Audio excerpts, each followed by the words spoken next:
So I've just got off the phone to a mum who has just had a call from a state school to tell her that her daughter has a place, which is great news because she was going to have to homeschool her through her GCSEs.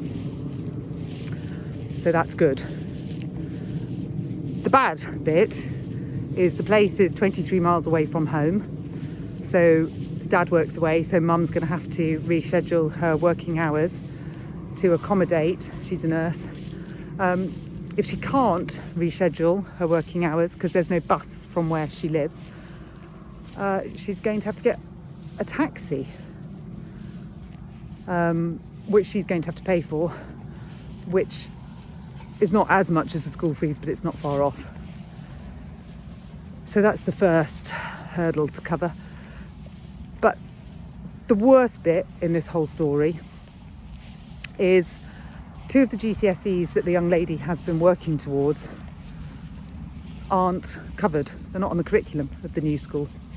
So she's going to a new school in 10 days, halfway through her GCSEs, and 2 of them aren't even covered. So she's lost 2 GCSEs.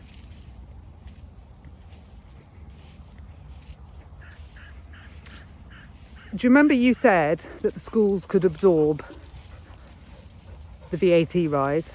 Well, they can't. We know that. The news came out yesterday that there's 5,000 children in private school who have applied for places in state school. State school can't absorb the numbers of children going there. So we've got both sectors that can't absorb the changes that you're imposing.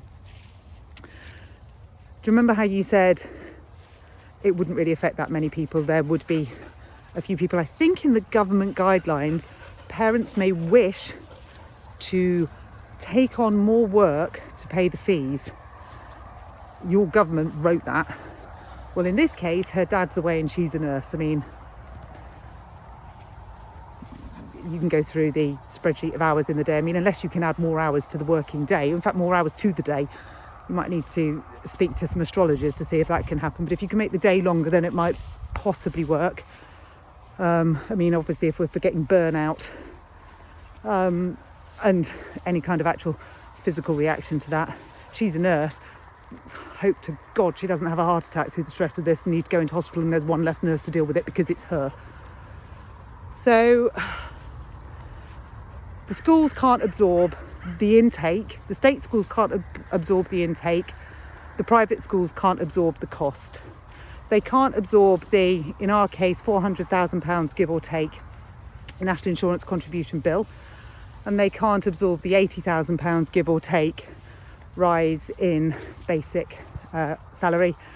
And there was another one that I can't remember that they can't absorb. You'll have to forgive me, Bridget. No, you don't have to forgive me. I don't want your forgiveness. So this is the reality now. And all of your posts, your lovely posts on Facebook, every child matters. We want good education for everyone. Everyone. You don't. You absolutely don't. You're going to come round and tell this girl. You're going to come round and tell her that she's losing 2 GCSEs. Do you know what? She wants to be a vet. And these GCSEs were integral to her being a vet. You want to come and tell her that not only is she leaving school, she's leaving her friends. She's been there for years. She's leaving her friends. She's leaving her security.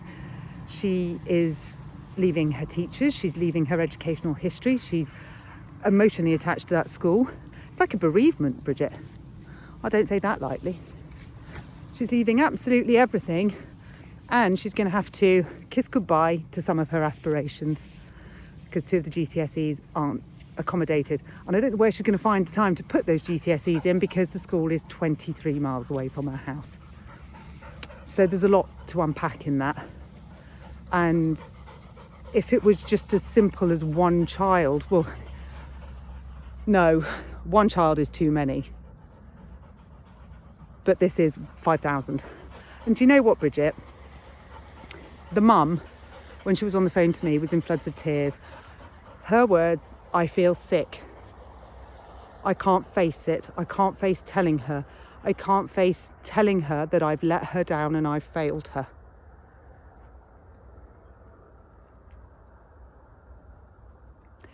She hasn't let her down, Bridget. You have. You've conceived a half-baked idea under the guise of revolutionising education. And you've pretended that it's for 6,500 shiny new teachers. What you've done is displace, as we know of today, 5,000 children. You've disrupted the education of, well, let's say out of those 5,000 children going into state, it only disrupts one child in state. We know that's not true, but for the purpose of the maths today, that's 10,000 that are disrupted. You have caused stress, heartache, anguish, trauma,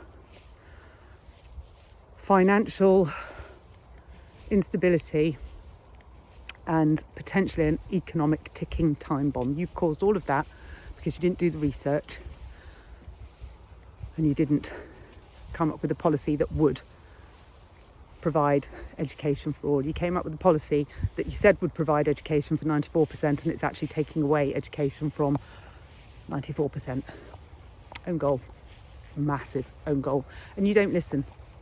You don't come to the table. You don't take on board any of these comments. You don't say, I hear you. You're inhuman. It's quite a punchy statement to make.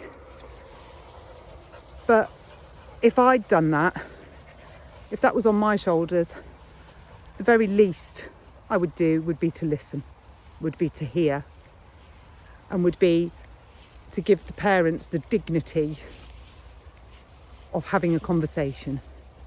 Your MPs won't do it. It's cut and paste answers on email. If they even reply, you won't do it. It's a shambles, Bridget.